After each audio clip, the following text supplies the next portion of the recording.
All right. All right, I believe we're live. Hello, everyone. So we're having some technical difficulties with our third, but he'll be here at some point. He'll figure it out, right? I hope so. The all-new so, Hyundai Sonata. Gotcha. With class oh, I exclusive just remote heard smart parking something. assist. You won't find that.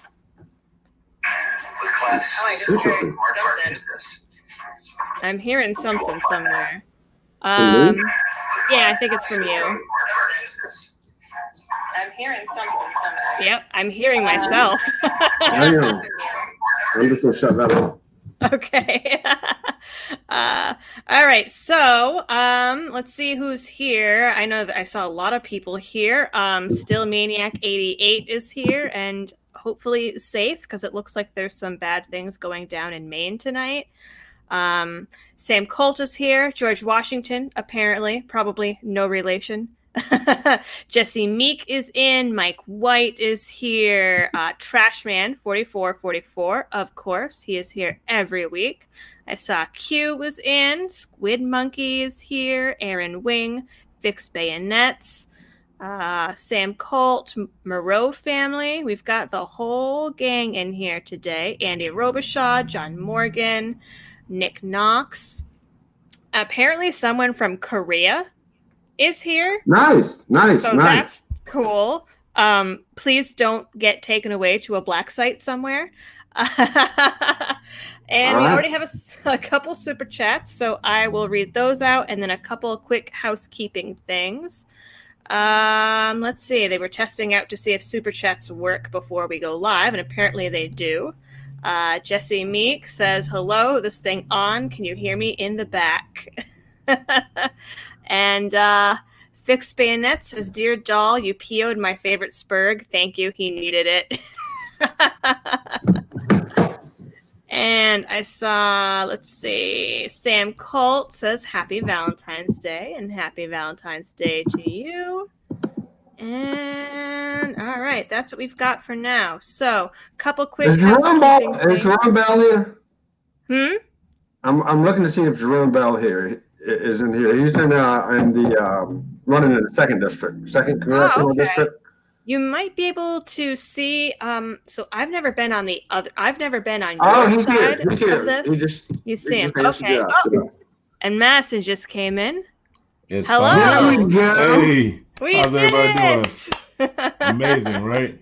Amazing. Yeah, that was, computers and technology, right? We figured it out. All right. Absolutely. So, this one fellow here, he writes a super chat intro every week, so we're gonna do that. Trashman 4444 says, "And now on this V-Day, it's everyone's freedom-loving sweetheart, the lady who broadcasts her message of liberty right under the nose of the totalitarian menace. It's the one and only Liberty Doll from Massachusetts." All right, guys. So before we get going, a couple of quick little things. Number one, for those of you ordering emergency food kits from My Patriot Supply, link is down in the description. I guess with everything going on with coronavirus, there has been a high volume of orders.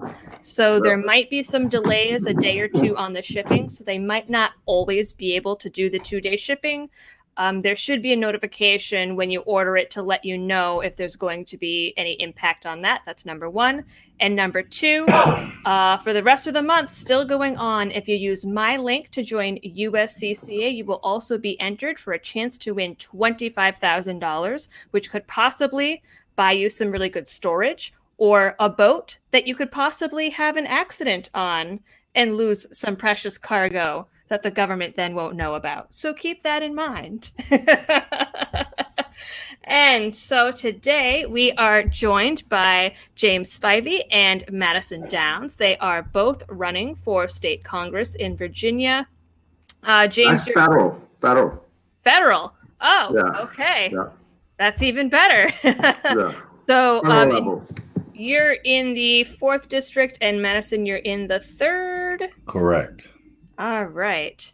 So I figure what we can do today is just talk about your platforms and your campaigns and what you're hoping to get done. So, I know well, first we'll say, how about you guys tell us all a little bit about yourselves? All right, you want to go first? Or? Sure, go for it. Go ahead, James. All right. Well, I am a small-town rural Americana kid from, I say kid, 42 now, but the 4th District I grew up in. Fairly familiar with the 4th District. It's my home, been my home in a different part. And I had no congressional aspirations until 2019 on November of the election, day after the election. And at that point, I decided it was either fight or flee, move to North Carolina, step up and get active. So I decided I would get active. And that's what I did. And I said, I'll run for the 4th District because there were so many seats that were ran uncontested last year. Mm-hmm. I wasn't sure how the landscape was going to come out for the 4th this year, but it's been, pretty solid. Both my political ideology, I'm a constitutional conservative / libertarian or wide libertarian streak in me. There's a lot, I guess a lot in line with what your ideology would be. Mm-hmm. I know me and Madison are the same. In a lot of ways, he got a very extensive educational platform that's really good. But I don't want to hog up all the time, so I'll let Madison introduce himself a little bit. All right, go for it. Hey, how's everybody doing? Well, I'm Madison Downs. I was born actually in Washington, D.C., but my family actually is from the Tidewater area. When I was about 3, we moved down that way. Basically, I grew up in all the schools down there. Actually, I'm a guy that was probably one of the pretty typical kid from that area who is one of those guys that probably should have been thrown away, shouldn't have made it, kind of a rags to, I'm not rich, but kind of like a rags to riches type thing, mm-hmm. Nothing close to rich, but, parents had a hardship. My father was a Marine / cop. Then he became a diesel mechanic in the area and he was contracting out. There were some disparaging things that happened with the contracting. We ended up losing everything. So consequently, I went to like 8 different high schools. Oh, wow. Ended up homeless. Family completely fell apart. My mother ended up having a breakdown. My dad ended up going to jail for something that he didn't do. And we just didn't have the money for advocacy for him. So what I did was I became an advocate for people. Mm-hmm. I joined the Marine Corps at 17. Came out of the Marine Corps, played a little ball in college, got a couple degrees at various different schools, from undergraduate to graduate law. Went back into the Army as I was a enlisted Marine, ended up going into the Army as a commissioned officer and worked as a chaplain. Came out after about 6 years, started a not-for-profit where basically I just started advocating for the downtrodden and disadvantaged, and was really good at it. And, it just made me feel good. Mm-hmm. Currently, I'm a special education teacher. I actually work in Washington, D.C. I drive 3 hours one way to get to work, 3 hours back. Wow. It takes a special person to do special ed. I'm in mental health therapist. Right. And I cannot touch anything on special ed. Oh, get out of here. Yes, so good for you. Yeah. So we got kind of the same background. I have 2 degrees in psych and another master's of divinity. So, we kind of have the same background, but that's where the need is, in the inner cities. And that's where I learned by putting families back together. I started learning about the policies that were basically destroying families. And as you know, in DC, I work in Southeast DC, so it's, predominantly Black.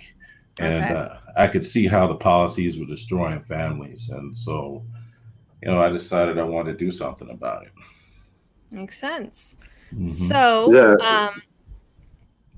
first, I know that everyone's number one question before we gonna get into the rest of this is Second Amendment issues and everything that's going on in Virginia right now. That's everyone's favorite topic right now. So, what do you guys think about everything that's going on? And do you have any specific plans to like tackle some of these laws that, I mean, if they do end up getting pushed through? Well, in my opinion, I think they're going to push it through because we just have a rogue government in Virginia right now. The Constitution is clear. It says shall not infringe upon. And what we have in Virginia right now are people who are continually to create codes and statutes that they know directly violate our Constitution. Right. See, and what's going to happen from there is obviously they've instituted the red flag laws. So once we infringe on the second, then they're going to start infringing on the fourth, and then you're going to start having the illegal searches and seizures. Then they're going to drop back to the First Amendment. So it's just going to start to erode our Constitution. I was about to say first it's under attack right now. It's all mixed up together. Mixed up together. So I know what I've been doing is working with the what is it, conservative constitutions. What is it, James? The name? No, it's constitutional conservative, Virginia Minutemen. Yeah, and so one of the things I used to do was I used to go around tea parties and do seminars on common law and natural rights. And so within there, we're trying to develop a plan whereby we can use the Constitution to knock out the statutes and codes that directly violate our rights. So go ahead, James. Did you want to add something to that? Well, I mean, there's not a whole lot to add. I mean, all of our amendments, or at least in particular, the Bill of Rights, have come under a huge attack lately. And this is, we can look at the second. That's what the big focal point is now. But, we've been dealing with attacks on across the board forever and a day. And, one of the things that I had to come to terms or ask myself was, in November of last year, I thought about what would my grandfather do, who was a POW in World War II, shot down twice in the Air Force. And he wouldn't have been happy with me just sitting idly by and just watching it happen, or running away to North Carolina and dealing with it on that front. So, both he and I think we can both fairly say constitutional preservation, constitutional rights, citizens' rights are our number one, issue as far as our platform. I think we get a little maybe changed up, working down from there. But I mean, I feel like, criminal judicial reform ties into a lot of your violations that have already occurred. Going for that second step on the Trump program, looking at background check reformation, things of that nature. I mean, I've kind of felt like the eighth would have been violated with cruel and unusual punishment. When you have a nonviolent felon, or especially a drug charge, it has to carry that felony for life. Right. This is something that seriously needs to be undone.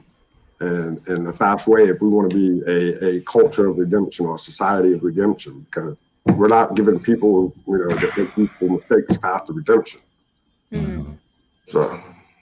Right. And you said, the nonviolent felons and things like that. I mean, unpopular opinion, but someone with a drug charge or drug use, I mean, that's a mental health issue. That's not a criminal issue. No. I don't think that someone, because they have a mental health issue, should lose their rights. Well, I mean, quite honestly, I think that, once a person pays their dues to society, they should have the rights back anyway.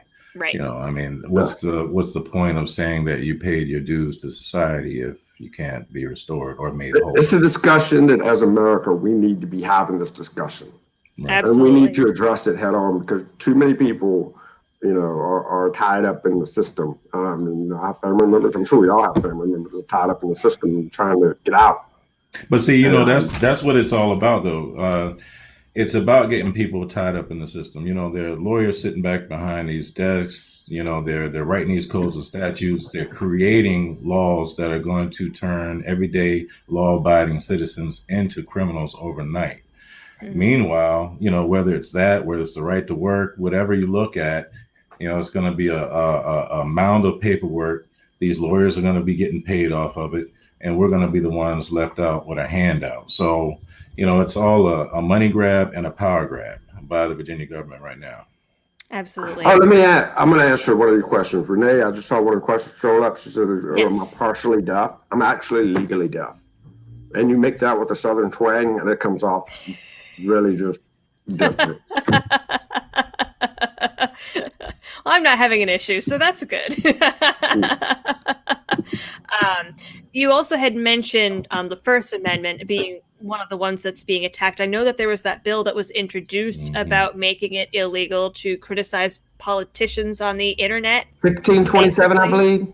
I think that's what it was. It's that's been a while since I looked at it. 1527. And all that bill was when you is it 15 or 16? It doesn't matter. It's one of them. Yeah. When you look at the particulars of it, it just was a wording change. It went from shall be and was marked out and then replaced with is as far as a guilty offense. Oh wow. And I was trying to get some follow up as far as what legal significance, and I'm not a lawyer, and he and I haven't had a chance to talk about it yet, but I think the problem wording change. I think the problem with any of these types of laws is, first of all, if somebody's typing on the internet or Facebook or whatever, you can't prove intent. Right. There's no way that you can prove intent. So it's another way for these people to decide, okay, well, we're going to go after this person, but not the other person. You know what I mean? Are you in this crowd or are you in another crowd? It's all ridiculous. It's ludicrous. Just more red ink. Well, it's interesting that you bring up that point, because I didn't even think of that, but I should have, because I actually had an issue when I was in college where I actually had someone that was sending me threats over the internet, and like I knew who it was, and they were texting them and everything, and I knew who it was, but and I had to file the police report and go to court and all of that, and in the end, the courts didn't do anything about it because they said, A, you can't prove intent, and B, you can't actually prove who did it because you can't prove that someone else just didn't go on that person's screen name or something like that. So you're absolutely right. I mean, that's not something that can be proved. Right. Unless you're big government, right? Big government seem like they can prove whatever they want to, irregardless of what the law is. Exactly. And the bad thing is, most of these government officials don't even understand what a VPN is or how a VPN even works. Right. You can virtually be anybody you want to be with the proper setup.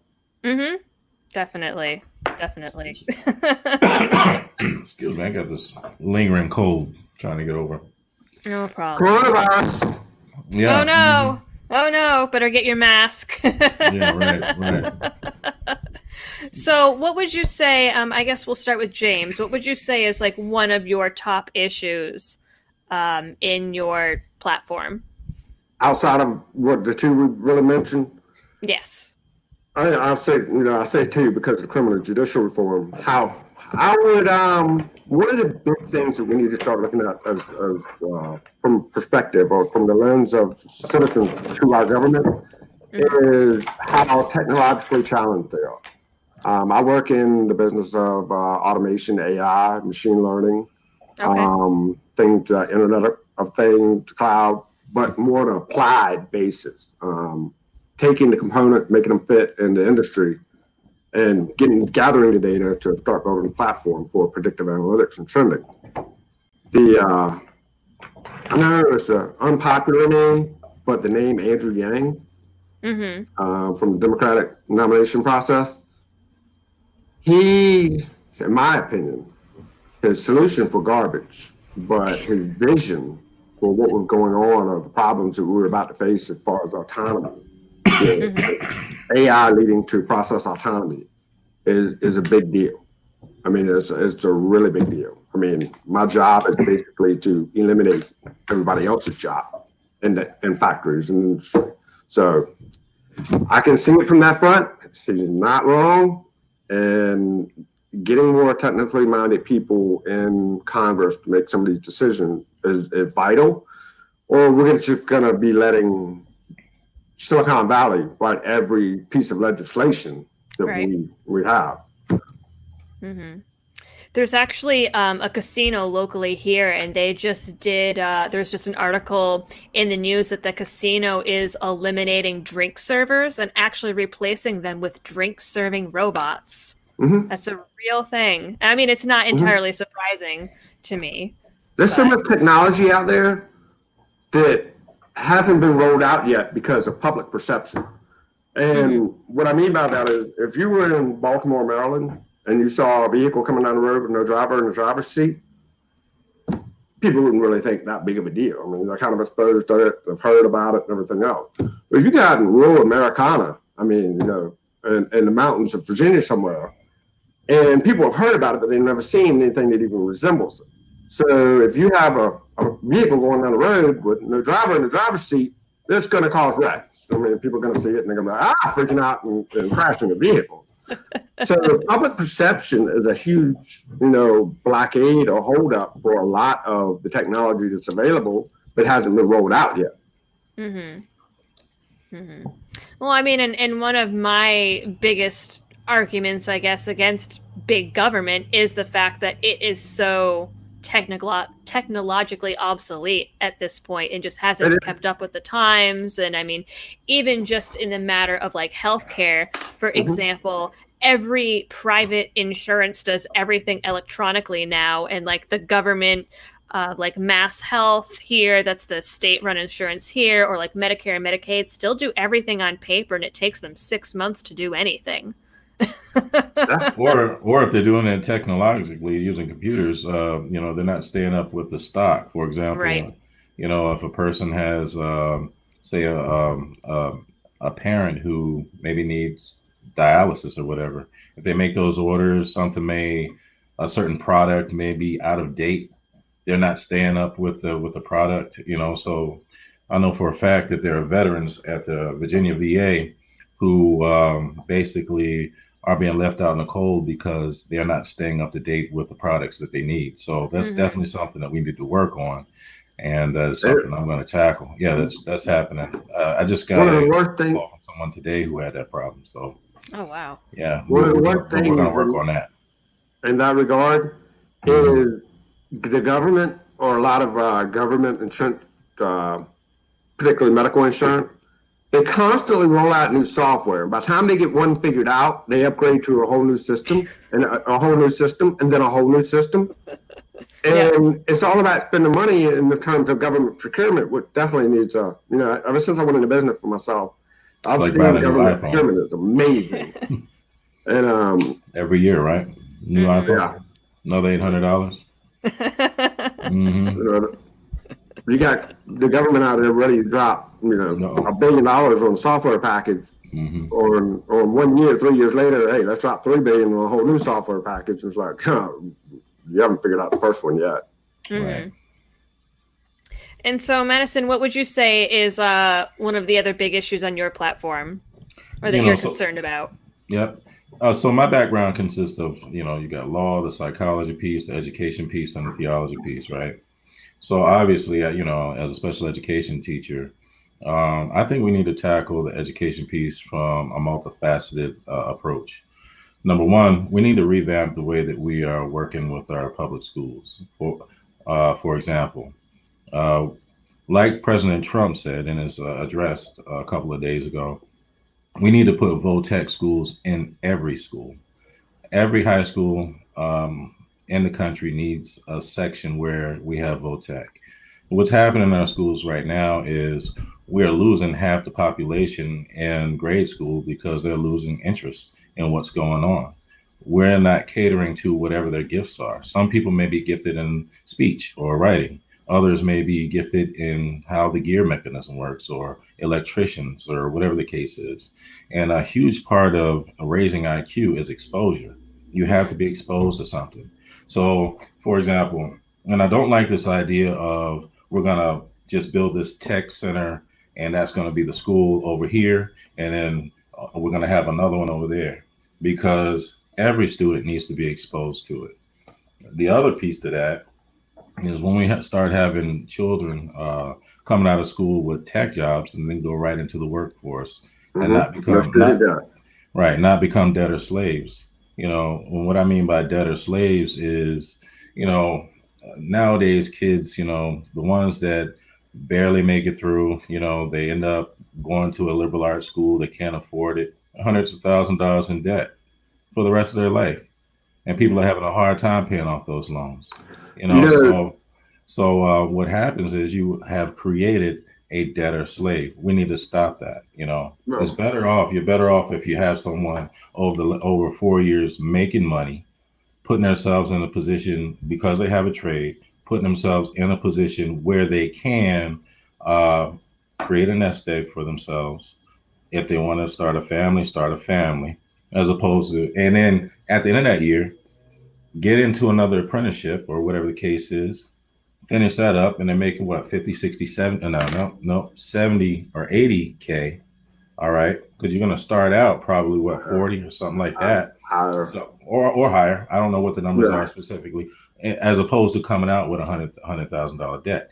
The other piece that I believe in is that I'm going to work on is school choice for a variety of reasons. All right. You may have a student with disabilities. We know that across the country right now, just about in every school district, students with special education or who are in special education, their rights are being violated through IDEA. Why?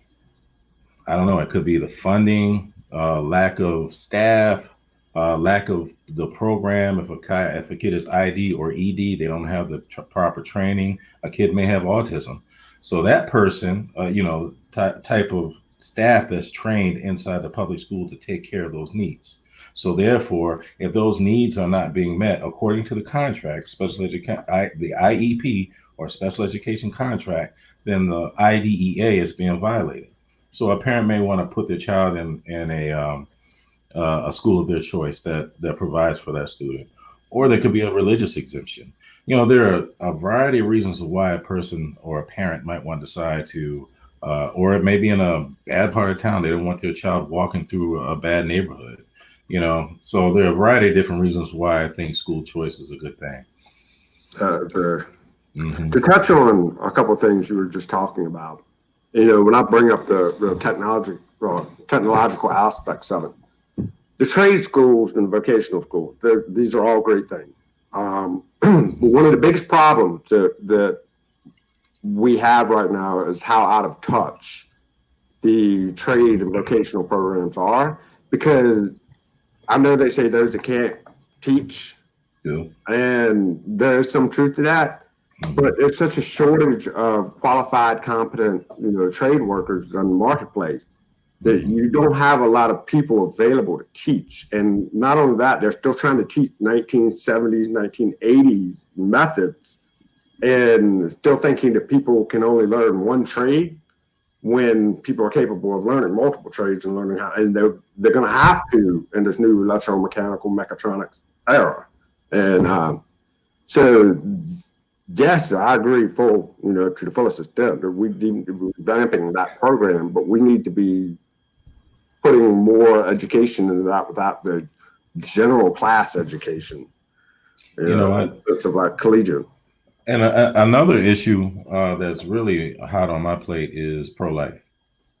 Do you mind if I talk about that real quick? Well, I just want to go loop around for a second first and just say, to piggyback on all that, I think that definitely there should be, people should at least be more encouraged to look into the trades and things like that, because you always hear like, oh, you have to go to college to get a good job. You have to go to college to get a good job. And I mean, that's not, as far as, James, you saying that a lot of these teaching methods are behind. Well, I mean, if you go to school for your bachelor's degree for anything in computers, more than half of that is going to be obsolete by the time you graduate. Right.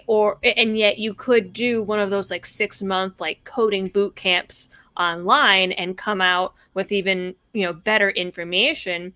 And people don't realize these numbers might be a little bit off because they're old, back from when I was in school, but it's actually only about 30% of the country that has a bachelor degree or higher.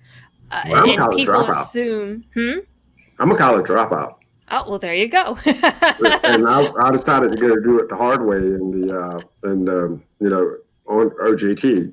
And I was fortunate enough to enjoy what I did. I started off as a millwright, flinging wrenches and and doing a lot of welding fabrication work.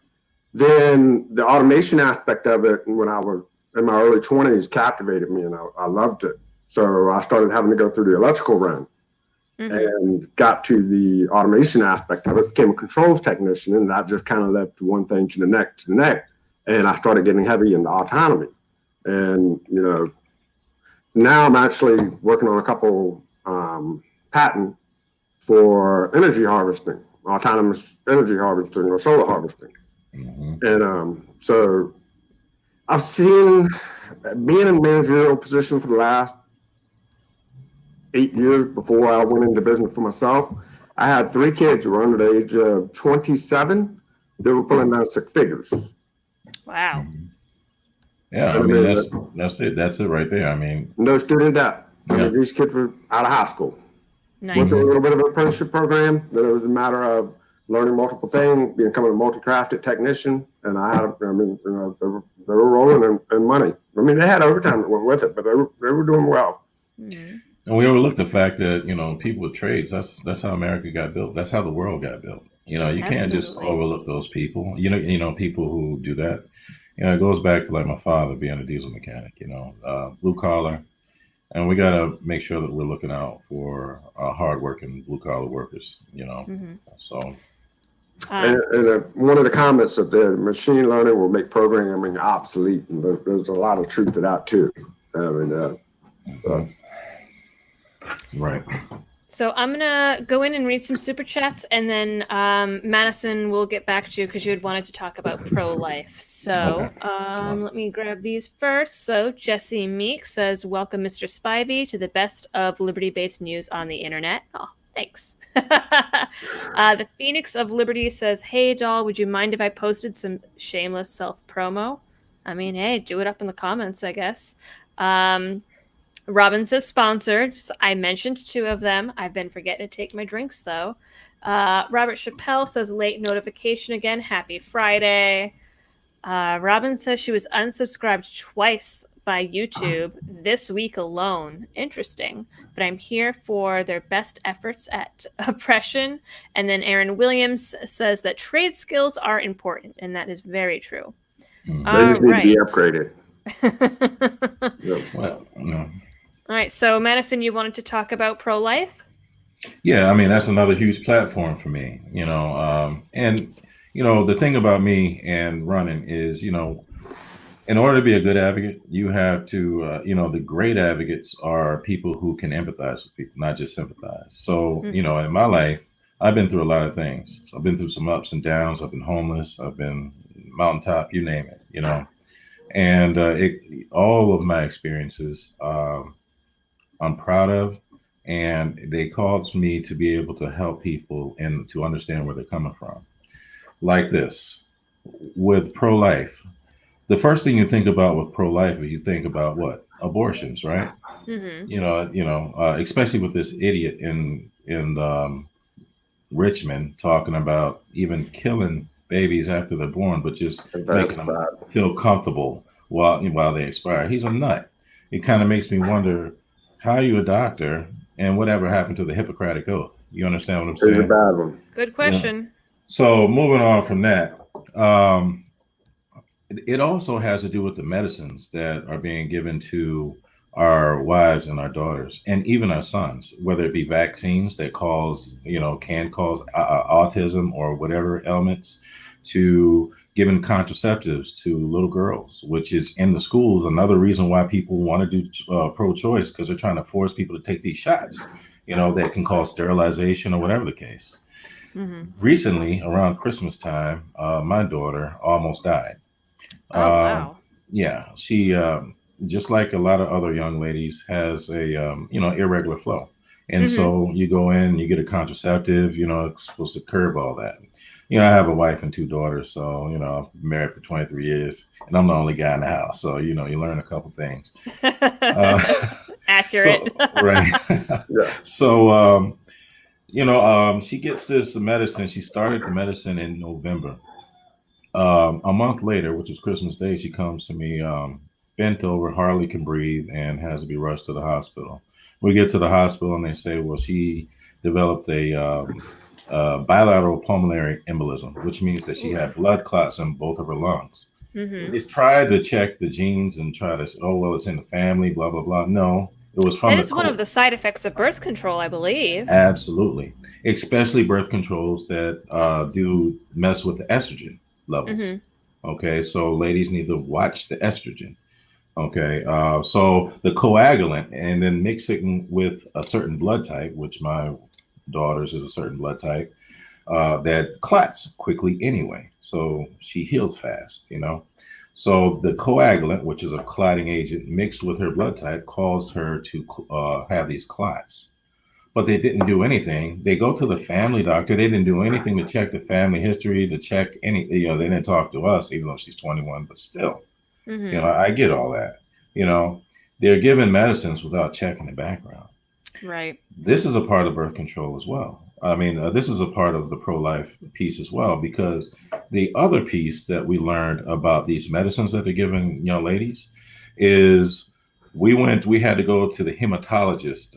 You know, she made it through, you know, day by day, she's getting stronger and stronger, but she's still weak. You know, if you have blood clots, it takes about 6 months before you start feeling normal again. Yeah, it's huge, you know, especially in the lungs. So day by day, she's getting stronger and stronger. We have to keep going back to the hematologist. Yesterday, we had a checkup. They come back with the other piece to that they don't tell you. They, you know, when they check your blood levels, they're checking the whatever it is. I can't remember the terms right now, but there's a certain piece to that where that particular, or not just that particular contraceptive, but contraceptives can cause young ladies to have lupus. As you know, everybody's born with, they don't tell you that. I learned it on yesterday. I've never heard that before. It raises the levels. It raises the chances for young ladies to develop those things. And as long as it's under a number like 13 or whatever, then under the number of 12, then you're good. Well, my daughter's was at 13, direct result of the contraceptive. We don't have lupus in our family. We don't have that issue. You see, so these are things that's a part of this pro-life piece that they're, you know, it's either you kill the babies, you're trying to seal the wound. The other piece was that when you take these things, it can cause sterilization. So it's another way of, you know, population control, if you ask me. So all of these things are a part of pro-life. And so we need to be educated on what we're putting into our bodies. We need to go after big pharma, lower those medical prices. But it's all tied in together. And the way to defeat this is to have an informed constituency so that they know exactly what's going on. I agree with that. You know, what's really interesting is hearing that story reflected me back to the first time that we talked. And it was kind of like a call me Facebook message that I got. So I went ahead and gave him a call, or we exchanged numbers or however. The first time we spoke on the phone, I think we were on the phone for 5 hours. Wow. And we were not in the same district. BFFs. Right. Well, it more or less boiled down to the fact that when we were talking about the candidacies, I opened up and I said, well, you know, I'm a flawed candidate. I mean, I've been through bankruptcy due to medical bills, and you know, I've had an opioid addiction for about 3 years back when I was in my 20s. You know, my stepdaughter tried to commit suicide 2 years ago, an attempted suicide. So, I mean, all these family issues, and we just got us talking, and, you know, we started opening up to each other, and it's like, you know, people need to be doing a lot more of this. So many people are worried about projecting the image of being perfect. And, you know, people need to talk. You find a lot more, everybody's going through something. But I mean, it was cool to hear him retell that story, you know, and that's like, you know, that just kind of reminded me of that day. Yeah, I think it was important. One of the things I said to James when he was sharing all that with me, I mean, we've all been through hardships, you know. I've been through a bankruptcy before. You know, it's, you know, as a result of helping too many people and you know, causing my families to suffer. And, you know, the president has been through several of them. You know, when you look at things like that, it is a legal tool that helps you to get out of an otherwise dire situation. And there are several Americans out there who are looking for solutions. Would you rather have someone who's going to be an advocate or a representative that's going to look out for your interests, who has not been through anything or who has linear in his thinking, or someone who has a plethora of different experiences whereby they can reach and grab from different resources because they know where to go in order to help the constituency. Because people out there are hurting. They want to know that that person has their best interests at heart. A person who is sheltered, a person who knows only one thing, that's all they know. That's Relatability is electability. Yeah, that's not. Yeah, that's electability. That's not going to help the majority of the people wherever they are. Yeah. Right. So I want to get into the chat. There was a couple questions that I saw go through. So James, this one was directed to you, but you guys could both answer it.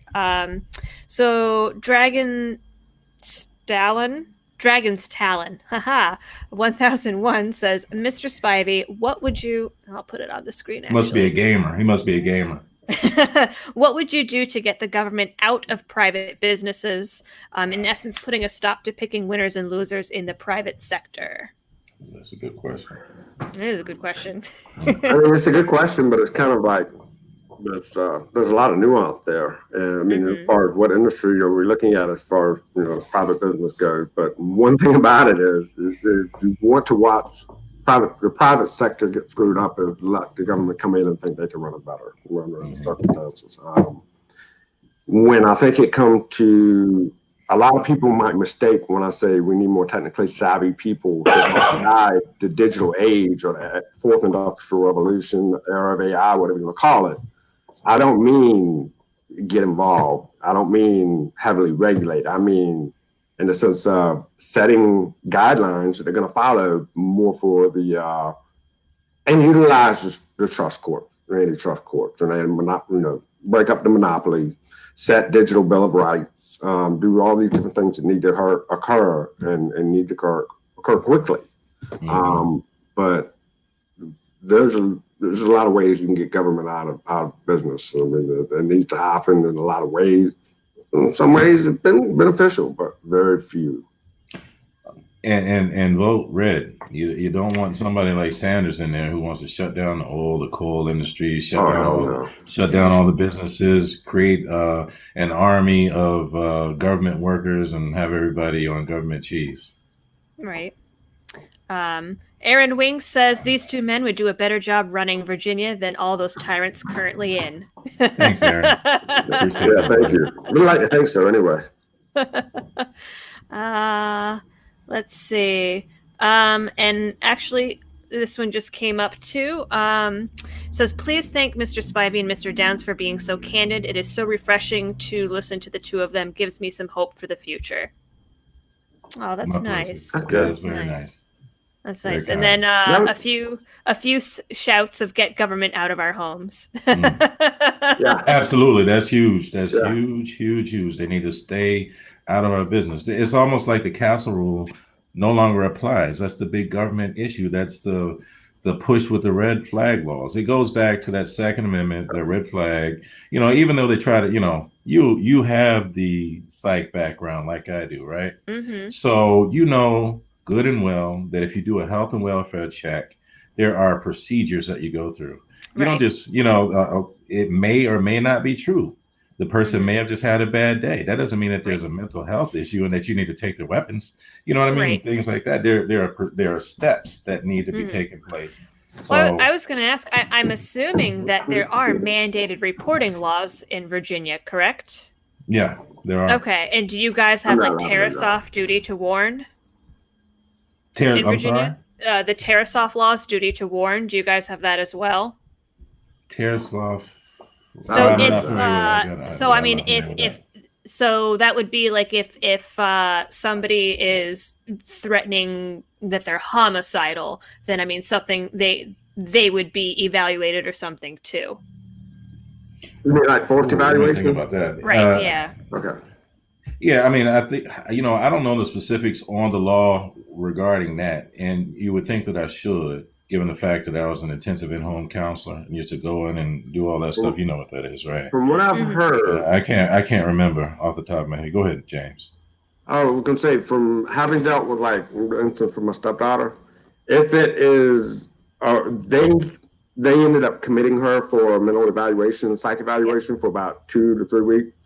They got permission. They talked to my wife prior to doing that. Mhm. Not to say that they couldn't have done it on their own. I think if they deem a certain danger there, they can do it.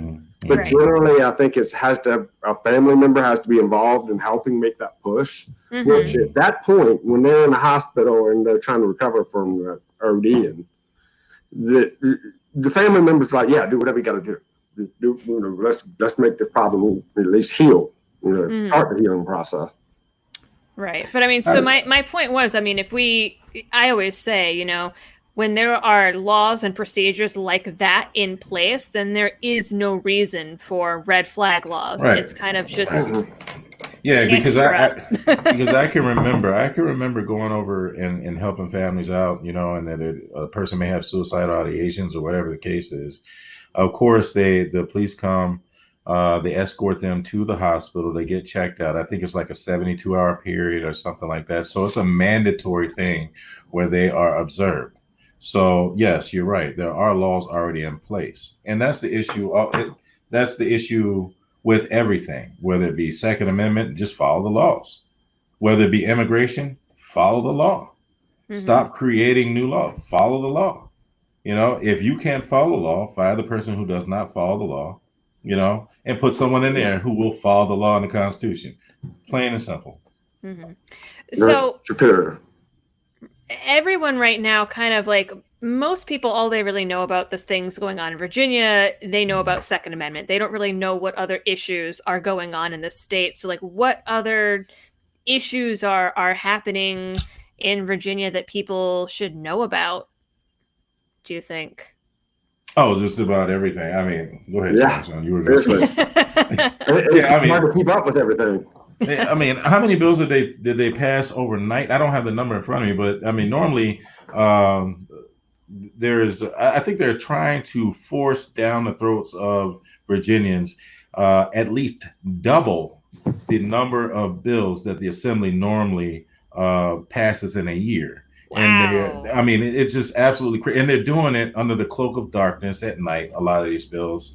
I got a friend. I was driving long distance, and I texted him, I need some help, and he was on the floor.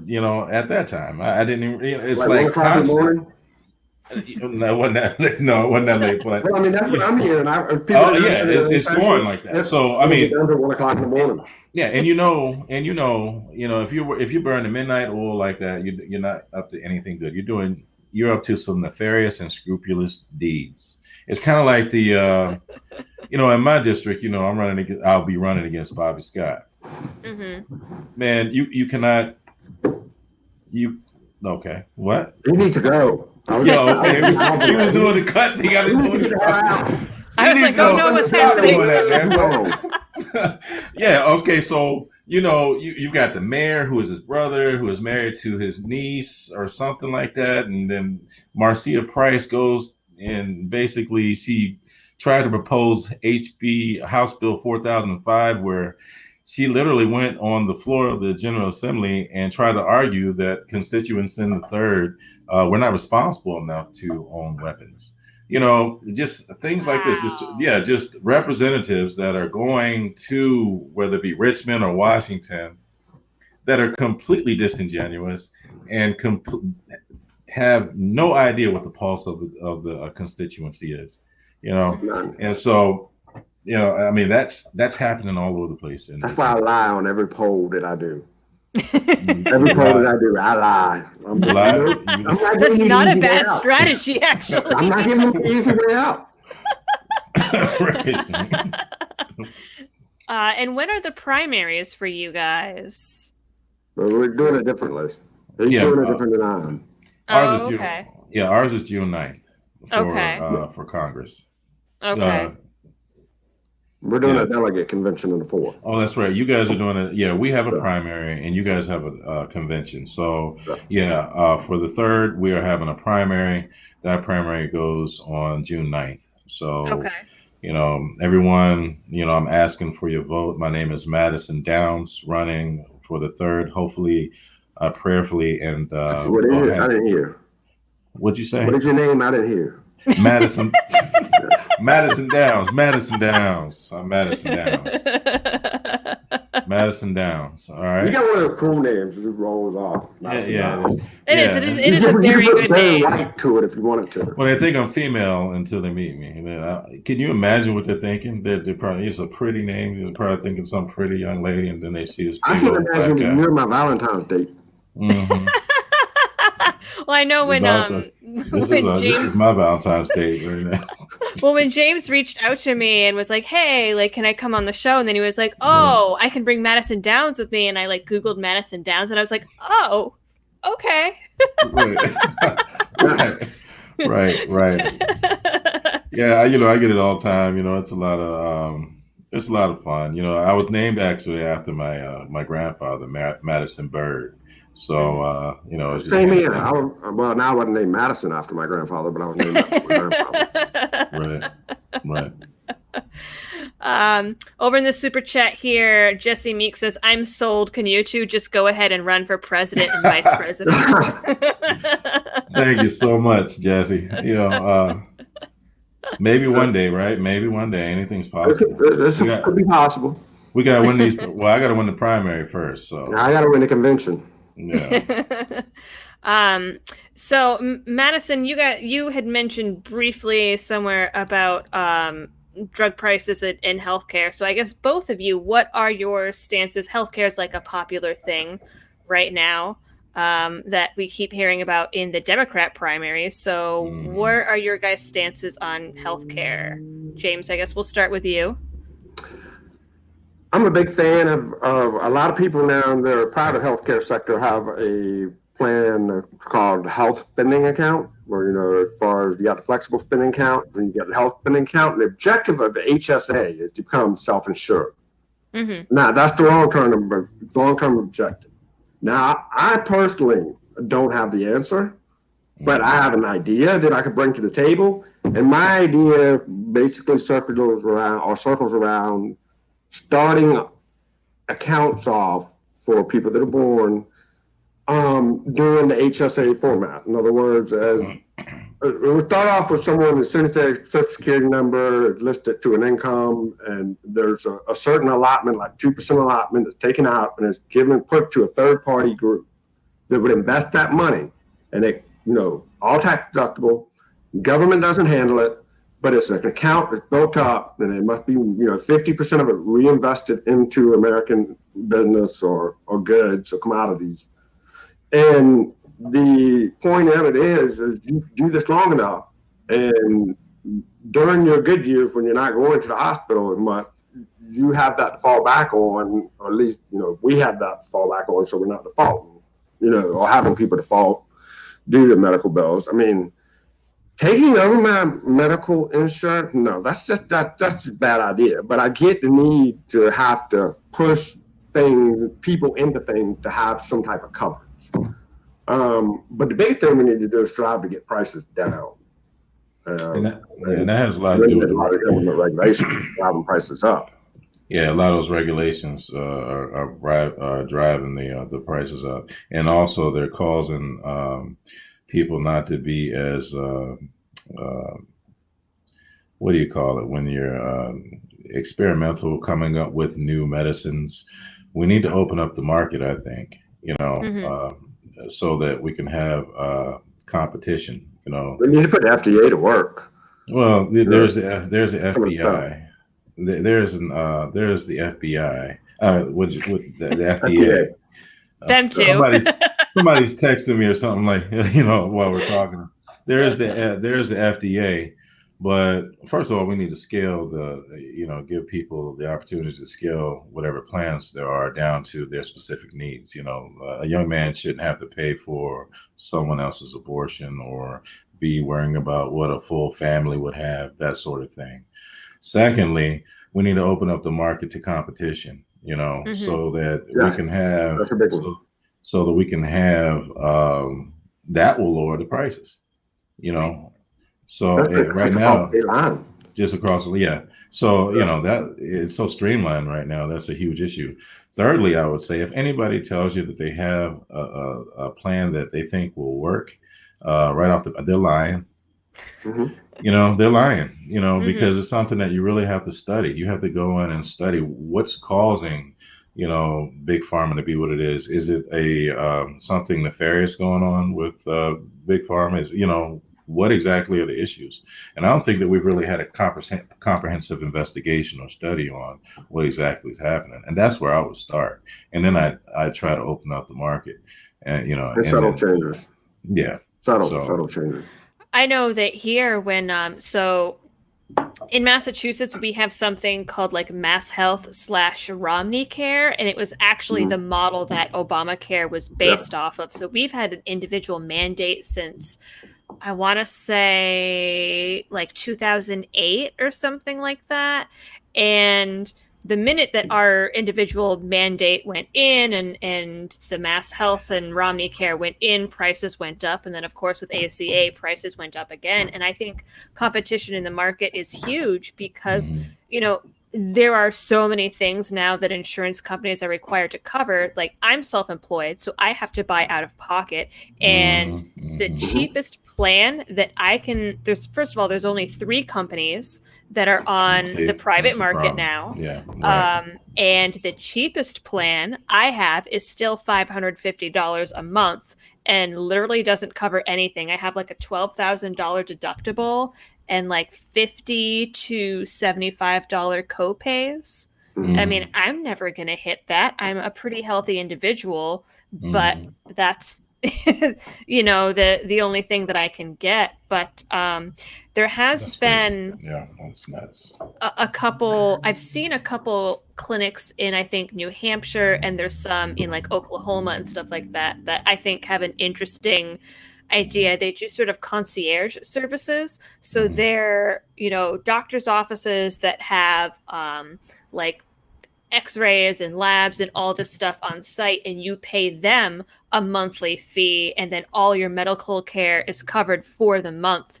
under that. It's like a subscription service, like as if you were going to a gym, and then you can use everything the gym has, except it's for doctor's offices. And I thought that was kind of neat.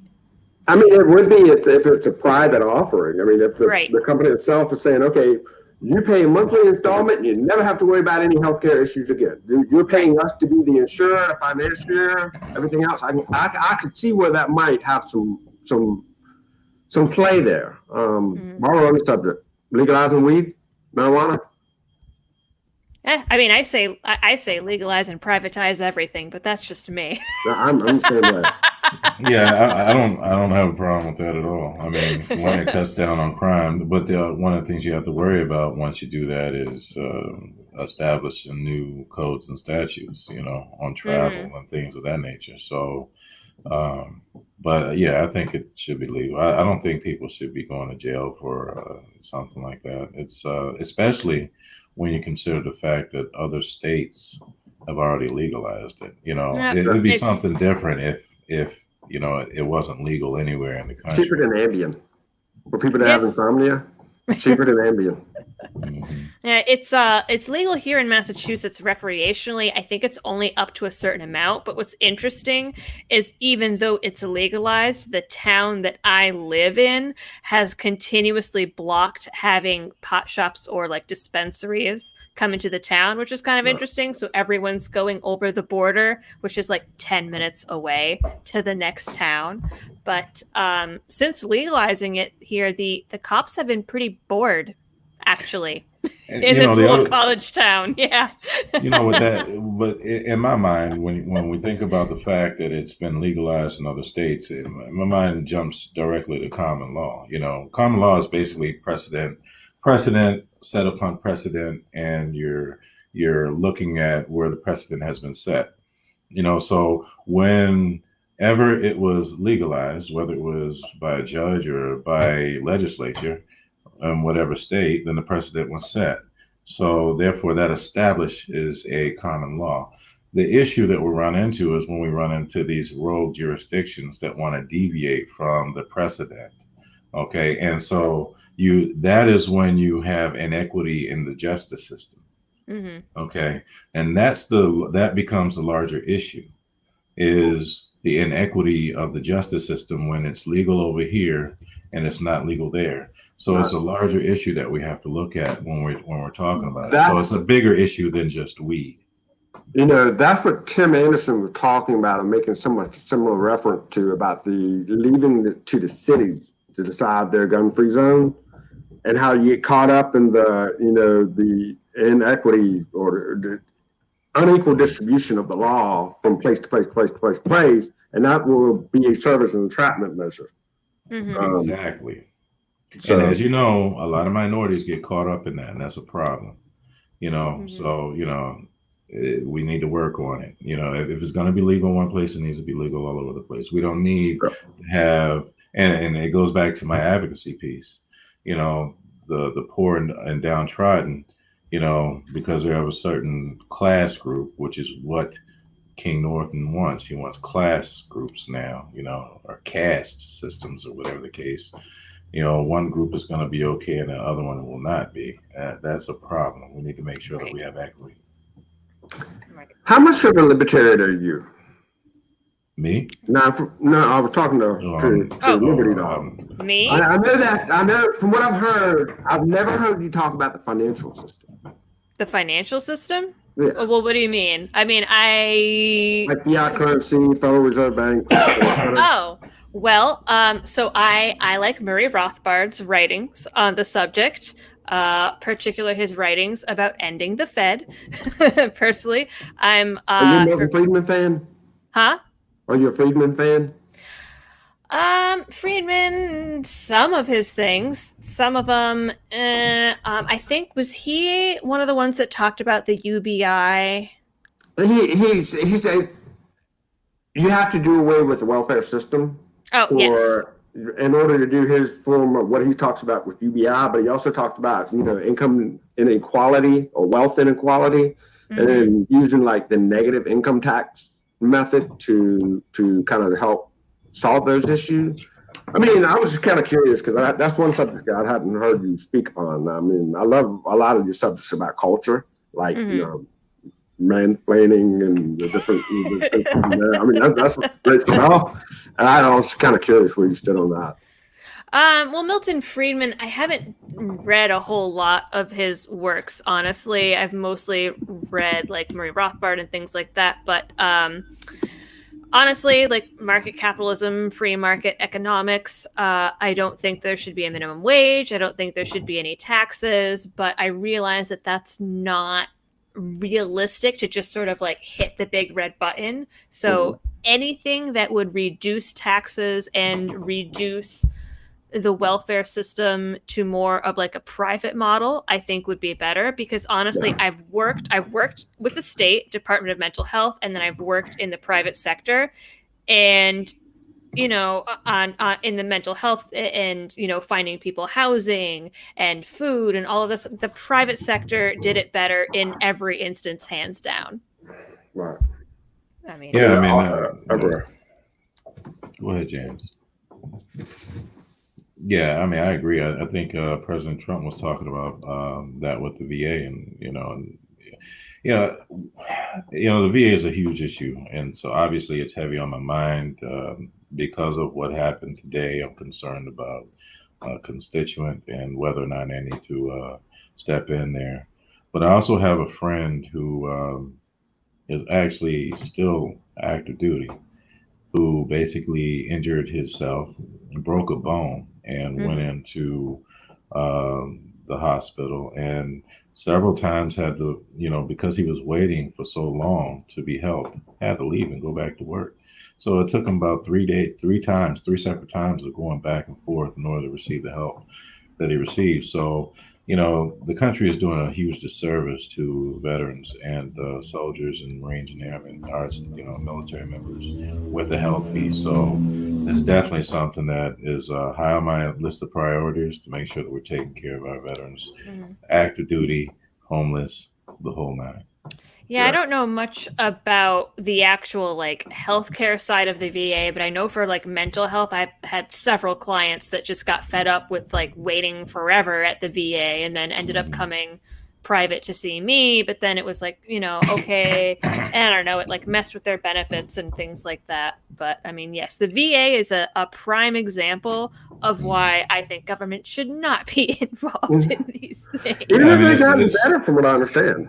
Well, it's getting better now since President Trump stepped in and started working. Well, and probably since enough people were like, "Hey, this system is awful." Yeah, well, I mean, like, Trump basically said, if you can't get it here, go. We'll pay for it. Go get it somewhere else. Well, anytime the government's involved, it's going to be a problem. Like, people don't realize, like, for me, being a SPED teacher in DC, I'm a Fed. I have a DC.gov, the FBI background check, the whole nine. Oh no, we've been infiltrated. Yeah, I'm literally a Fed, So, but I spent about an hour wondering that after our first 5-hour phone call. But everything about it is raggedy. The way the system runs, the disenfranchisement of the employees all the way down to the students, it's just raggedy. And so, I'm aligned with President Trump on that one. So go ahead. Mm-hmm. James, do you have anything to add? Well, I was looking over here at the comments, and I read the comment that said there should never be a homeless veteran. Absolutely. And I was thinking about a veteran when I was working mostly in Chesapeake area, real heavy. There was a veteran that I met, and I tried so hard for about a month to get him help and get him into an institution. He just, get him somewhere where he can get his feet back on the ground and get going. Refused it. Absolutely would not. I'm like, wow. I mean, you feel so helpless. You just can't get him off the situation that he's in, but he doesn't want to. Well, if that's the case, then that there's some counseling that needs to take place. There's some mental issues there, and so there is help for those sorts of veterans as well. But we need to do a better job of reaching out. And like I always say, a huge part of advocacy and is reaching out and meeting people where they are. You can't expect for people to meet you where you are all the time, And so if you have a veteran out there that doesn't want that, obviously probably there was some breakdown that had taken place in his life that made him want to be estranged from society. And so what you have to do is you have to reach that veteran where he is and help bring him back to a place of health. Mm-hmm. I agree. I gotta go ahead. No. We could get off on side roads all day long. So let's put this. Well, I want to make sure. I just saw some big ol' super chats come in, and we've got maybe like 10 minutes left. So I want to make sure that I get these. I can do this all day long. I usually shut down around like 8:25 or so because I'm super cool and go play Dungeons and Dragons after I do my live stream. So it takes half an hour to get there. I knew it was a bunch of gamers up here. When I saw Dragon with her, I knew I was so Jim says, great stream tonight, and your guests are a couple of the best you've had to date. Oh, well, I'm glad. Oh, thank you. They came to me. So it's been enjoyable listening to sensible adults talk about freedom and human rights. The expression of these ideas will help ensure the future freedoms of generations yet to come. Thanks. Nice. Thank you. And I saw Robin Patty says, I don't trust the VA psychologist to not get me on a no-gun list, especially if I mention that my trade is as a gunsmith. That is a valid concern. It is. I remember, working as a chaplain. I worked in the Family Life Center there. And so as a chaplain, basically, you can come to a chaplain and everything is 100% confidential, as opposed to going to a psychologist. And, there is, for example, their records can be subpoenaed. Ours can't, And so we received a lot of traffic in helping people because of that reason. They had their clearances and, highest levels of clearances. And they didn't want to risk not only losing their military careers, but also the potential for a well-paying contracting job in the civilian world or whatever the case. As a result of real life situations that, just the nature of the job put them in. So yeah, that's a valid concern there, and I understand that 100%. Thank you for sharing that. Well, I'm glad to know about chaplains because I do get, because of my profession, I do get lots of messages on Twitter and Facebook and things of people saying, well, hey, I want to go talk to someone, but I don't want to lose my gun license. What do I do? And I'm always like, I don't know. So I'll be able to say chaplains. That's good to know. Jesse Meek says the Federal Reserve was the third version of a central banking system. The country blocked the first two because the Central Bank of England was still fresh on our minds. The third try, they called it the Federal Reserve to fool us into accepting it. Now, we can go deep into this rabbit hole, and we can talk about Karl Marx's observation in the first two tries that gave us Marxism and the Communist Manifesto. Oh, never mind. I'm gonna stop. I mean, hey, you can go off for a couple minutes. No. People be like, what the hell is he talking about? Oh, and we just got another one. Patrick Hall says, I don't trust any psychologist. They still disagree with themselves. Right. Okay. So psychologists, and they're always in intro and retrospect. So it's a big circle. You're trying to figure things out. Why did this happen? Why did I do that? What was I thinking? And actually, Magnan Imus says, LOL, preach, James. So he does a much better job preaching. I mean, 6 months ago, I had no political aspirations at all. None. Nothing. And I mean, that's pretty amazing. You've come pretty far. I don't know. Down the rabbit hole.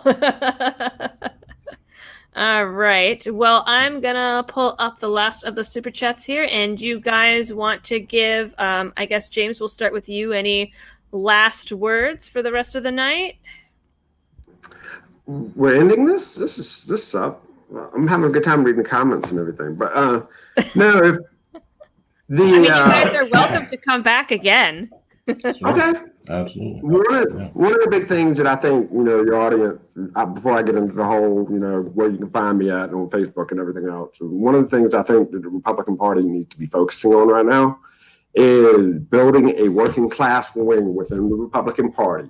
And I know I'm sounding like a broken record player when I say this, but we need to be fostering what used to be, not used to be, but what's considered the Tea Party, and encompassing that working class brand of libertarian, Tea Partier, and everybody else in the Republican Party, establishing them and giving them the power to go defeat the working class Democrat that Republicans should just sit back and let them have that banner.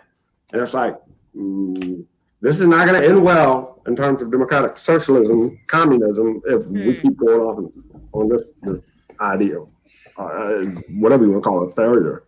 But yeah. But yeah, and along those lines is, Congress is only in session for a short amount of time during the year. So, true.